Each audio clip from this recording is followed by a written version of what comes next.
কত রহস্যময় আমাদের এই পৃথিবীর আনাচে কানাচে ছড়িয়ে ছিটিয়ে আছে এমন অনেক প্রাণী যেগুলো সম্পর্কে আজও আমরা কল্পনাও করতে পারি না।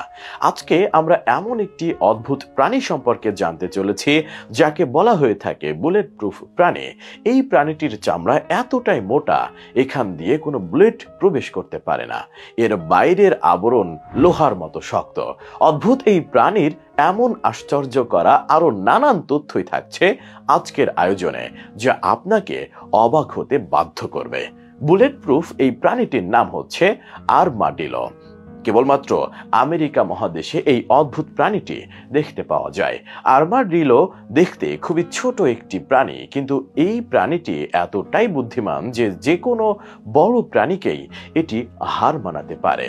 যখন সম্পূর্ণভাবে নিজের শরীরকে গুটিয়ে ফেলে তখন দেখতে এটিকে একটি ছোট্ট ফুটবলের মতো দেখায়। খুবই বুদ্ধিদীপ্ত উপায়ে এটি নিজেকে শত্রুর হাত থেকে রক্ষা করে। এটি দৈর্ঘ্য 38 থেকে 58 সেন্টিমিটার পর্যন্ত লম্বা হয়ে থাকে। এটির ওজন সাধারণত 2 থেকে 2.5 কেজি পর্যন্ত হতে পারে। এটি দেখতে ছোট্ট ইঁদুরের মতো, কিন্তু এর বুদ্ধিদীপ্ত চাহনি আপনাকে মুগ্ধ করবেই। এই প্রাণীগুলো শুধুমাত্র গ্রীষ্মকালে দেখা যায়, কিন্তু শীতকালে এরা বের হয় না, কারণ আর্মাডিলো ঠান্ডা সহ্য করতে পারে না। আমরা জানি যে পৃথিবীর যে কোনো প্রাণীকেই যদি বুলেট নিক্ষেপ করা হয় তাহলে এর শরীর এফোড় ওফোড় হয়ে যায়, কিন্তু আর্মাডিলো এর পুরোই ব্যতিক্রম। এর গোলাপি বাদামি শরীর এতই শক্ত যে এখান দিয়ে কোনো বুলেট প্রবেশ করতে পারে না।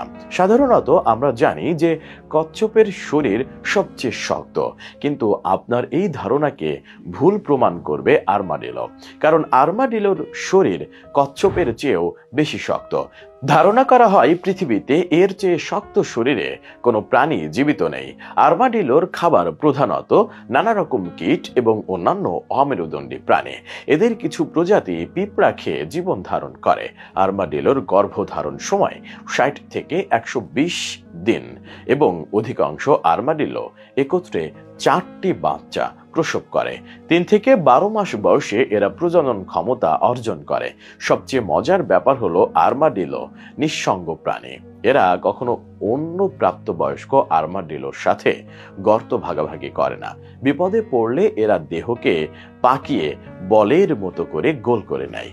নয় বলযুক্ত আর্মাডিলো কোনো কারণে চমকে উঠলে শূন্যে লাফ দেয়। আর্মাডিলো পানির নিচে প্রায় 6 মিনিট ডুব দিয়ে থাকতে পারে। এদের বর্মের মতো শক্ত ত্বকের কারণে এরা পানিতে ডুব দিতে পারে। তবে এরা পাকস্থলীকে বায়ু দ্বারা ফুলিয়ে দ্বিগুণ করে পানিতে সাঁতার কাটতেও পারে। যেসব এলাকায় মাটি শক্ত সেই সব এলাকায় আর্মাডিলো বসবাস করতে পারে না। এর প্রধান কারণ হলো যখন অতিরিক্ত ঠান্ডা পড়ে আর্মাডিলো মাটি গর্ত করে এর ভেতরে ঢুকে থাকে। শক্ত মাটিতে যেহেতু এরা গর্ত করতে পারে না, তাই যে সকল এলাকার মাটি অনেক শক্ত সেই সকল এলাকায় এরা বসবাস করে না। তবে দুঃখের ব্যাপার হচ্ছে কমে যাচ্ছে এই প্রাণীর সংখ্যা। আমেরিকার সরকার এই প্রাণীটি সংরক্ষণের জন্য প্রয়োজনীয় ব্যবস্থা গ্রহণ করেছে।